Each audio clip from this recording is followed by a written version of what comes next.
주님 십자가사 우리를 제촉하시네.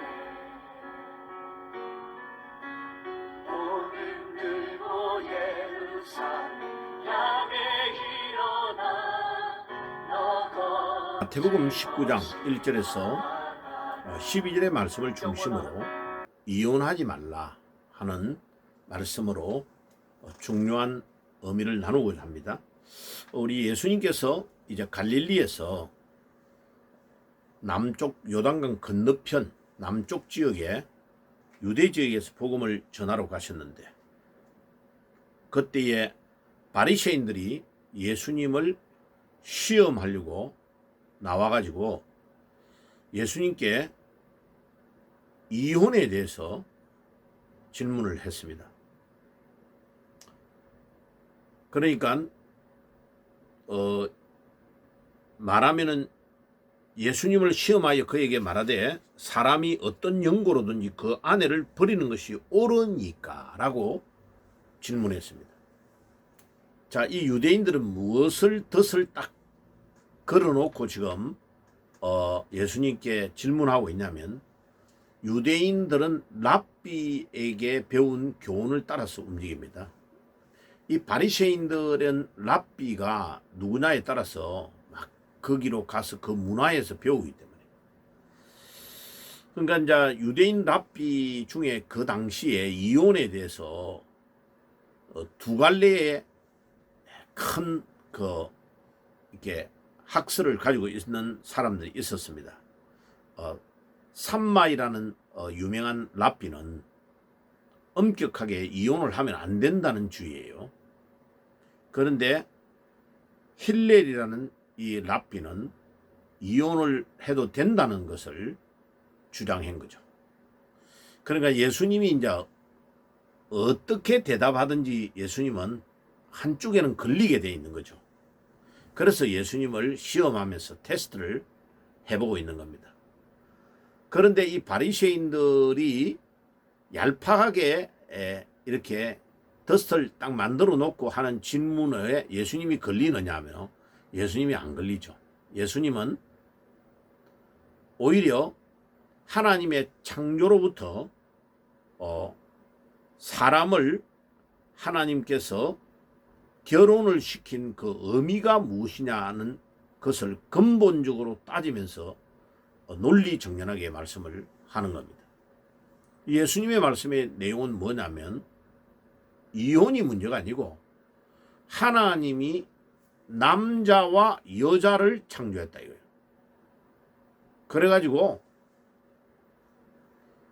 남자가 부모를 떠나서 한 여자를 만나가지고 둘이 한 몸이 되는 것이 결혼이다.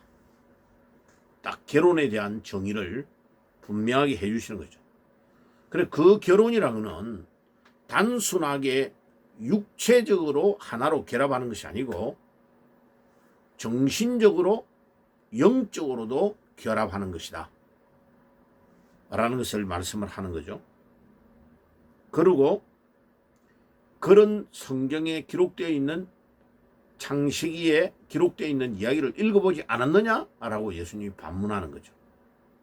당연히 읽어봤지? 이런 말이죠. 그런데 이 결혼에 대한 여기에 둘이가 남자 여자가 합하여 한 몸이 된다 할 때에 이 합한다는 것이 아교풀을 뜻하는 단어입니다. 아교풀로 딱 붙인다, 이런 의미의 단어예요. 그러니까 이 부부가 한 몸을 이루었다는 것은 일심동체고 뗄 수 없다는 거예요. 그리고 짝지었다, 이 말의 단어의 뜻은 멍에를 같이 맨다 이런 뜻이에요. 그러니까 좋은 일에도 동참하지만은 힘든 일도 같이 지키면서 이겨나가야 된다.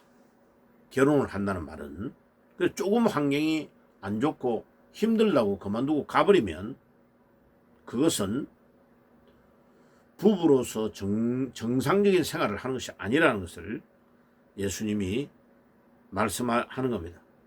그러므로 이혼은 하나님의 뜻이 아니고 인간이 사악한 생각으로 하는 것이 이혼이다. 이혼은 하면 안 된다고 예수님이 결론을 딱 내린 겁니다. 그러니까 이 유대인들이 이제 율법만 공부하는 이 바리새인들이 뭐라고 반문하느냐면 신명기 24장 1절에서 2절에 보면 모세가 이혼령서를 써서 여자가 자기에게 합당하지 않다고 생각하면 이 여인을 이혼령서를 써서 이혼시킬 수 있다고 되어 있지 않냐고. 그 왜 이혼이 안 된다고 말합니까? 이러니까 예수님이 그들을 정확하게 그들의 마음의 본심을, 왜냐하면 유대인들은 그 당시에 이 이혼령서를 써서 내보내도 된다는 것 때문에 여인들을 아주 홀대하면서 조금만 안 좋으면 여자를 이혼령서를 내가 보내버리고 또 다른 여자와 결혼하고 이런 식으로 하는 이용을 해먹는 것으로 사용하니까 예수님이 뭐라고 대답했느냐? 8절에 모세가 너희 마음의 완악함을 인하여 아내 버림을 허락하였으나 본래는 그렇지 아니하였느니라. 본래는 이혼 정서를 써주는 거 뭐 나발이고 없고 이혼을 하면 안 된다는 거예요. 원래는. 그런데 왜 모세가 이혼 정서를 쓰는 것을 허락했냐면 여인에게 아주 불리하게 남자가 꾸며가지고 이혼 정서를 써서 여자를 이혼시켜서 보내버리면 이 여인은 너무 억울하다 이거예요. 그래서 사회적 경제적으로 큰 피해를 입게 되기 때문에 이 여인이 이혼을 정당하게 했다는 이혼 정서라도 있어야 다시 다른 사람을 만나서 새로운 생활을 할 수 있기 때문에 그 연약한 여인을 구제하기 위하여 피해를 더 많이 안 입도록 최소한 남편과 헤어질 때는 이혼 정서는 써서 주어라 라고 모세가 이야기한 거죠. 기록한 거죠. 그거를 유대인 남자들은 악용하고 있는 겁니다. 여러 가지로 악용해서 여자와 어린 아이들을 홀대하는 이런 문화, 그런 생활 습관, 그런 상태였어요. 그래서 예수님께서는 너희들의 마음의 완악함을 인하여 아내 버림을 허락하였으나 실제로는 하나님은 이혼을 허락한 것이 아니다. 이렇게 예수님은 딱 이혼 정서의 의미도 무엇 때문에 여인을 보호하기 위하여 최소한 이혼 정서를 써서 보내라 하는 의미로 썼다는 거예요. 그래서 율법의 모든 제정의 목적은 그 사람을 사랑하는 근본적인 정신으로 기록되어 있는 것이지 사람을 올가매고 힘들게 하기 위해서 율법을 만드는 것은 아니다 하는 것을 분명하게 이야기하고 있는 겁니다. 그런데 이제 성경에서 이혼을 허락하는 두 가지의 케이스가 있습니다. 첫째는 마태복음 19장 9절에 음행의 영고, 음행하는 경우에는 남자든 여자든 음행의 문제가 있을 때는 이혼할 수 있다는 겁니다. 두 번째는 종교의 문제입니다. 예를 들어서 여인이 예수님을 믿는데 남자가 믿지 않는 상태에서 내 결혼하면 나 잘 믿을게, 당신 따라가서 교회를 믿음 생활 잘할게 라고 약속해 놓고 결혼하고 나서는 딱 안 믿는 거죠. 그래가지고 이제 아기 낳고 사는데 계속 이 여인을 종교 때문에 남자가 핍박하고 결국은 나는 종교 때문에 당신하고 같이 못 살겠어 라고 남자가 이혼을 요청하면 그런 경우에는 이혼해 줄 수 있다는 겁니다. 왜? 하나님은 화평 중에 너희를 부르셨기 때문에. 구원이 더 중요하지 같이 사는 부부로서 같이 사는 것이 중요한 게 아니다 이거예요. 끝까지 종교 때문에 이혼을 주장하면 할 수 없다는 거죠. 그런데 이것도 아주 신중해야 된다. 고린도전서 7장 15절인데 16절에 보면 아내 된 자여 내 남편을 구원할지니 어찌 알 수 있으라. 남편 된 자여 내 아내를 구원할는지 어찌 알 수 있으리요. 예, 사람의 구원의 문제는 하나님과의 관계이기 때문에 지금은 애를 먹이고 그거 해도 좀 기다리면 하나님이 딱 결정적인 순간에 꺾어서 예수를 믿도록 할란지를 모르니까 굉장히 신중해야 된다는 겁니다.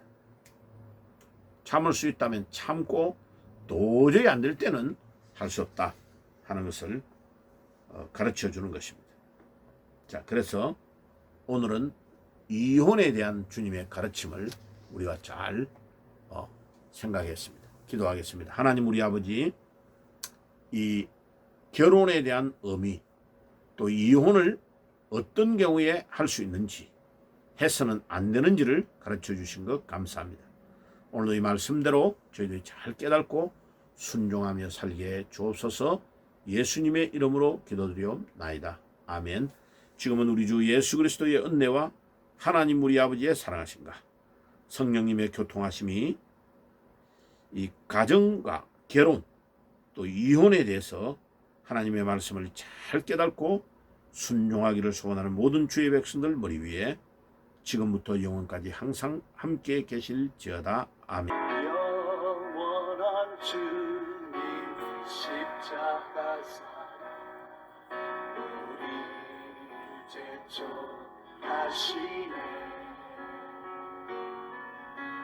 오늘 들고 예루살렘 향해 일어나 너 거침없이 나아가라. 영원한